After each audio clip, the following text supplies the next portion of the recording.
Djoumbé Fatima, également connue sous le nom de Djoumbé Soudi, est l'une des femmes les plus puissantes qui ont vécu et gouverné les Comores. Son histoire est très liée à Mayotte. Restez jusqu'à la fin de la vidéo pour découvrir la vie de cette femme exceptionnelle. Elle est une personnalité influente de l'histoire des Comores, et bien que son règne soit principalement associé à l'île voisine de Mohéli, son influence et son histoire sont étroitement liées à la région, y compris à Mayotte. Djoumbé Fatima est née vers 1837. Elle était la fille d'un prince comorien et d'une princesse malgache, ce qui lui conférait une ascendance prestigieuse et une légitimité pour régner. À une époque où les Comores étaient des sultanats indépendants, les mariages et alliances entre familles royales étaient courants pour renforcer le pouvoir et l'influence.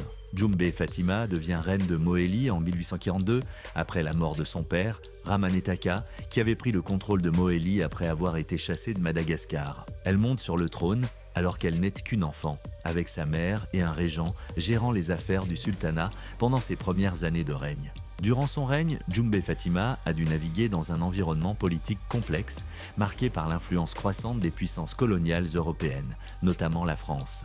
Comme Mayotte, Mohéli et les autres îles des Comores faisaient face à des pressions et à des interventions de la part des Français. En 1843, Mayotte a été cédée à la France par le sultan Andrian de Soli. Cette période voit les Français renforcer leur influence dans la région. Djoumbé Fatima elle-même a dû faire face aux ambitions coloniales et a finalement été amenée à coopérer avec les autorités françaises. Djoumbé Fatima était connue pour son intelligence et sa capacité à gouverner. Elle a tenté de moderniser son royaume et de maintenir l'indépendance de Mohéli face aux influences extérieures. Son règne est marqué par des efforts pour stabiliser son sultanat et pour naviguer entre les pressions locales et les ambitions coloniales. Les relations avec les Français ont été complexes.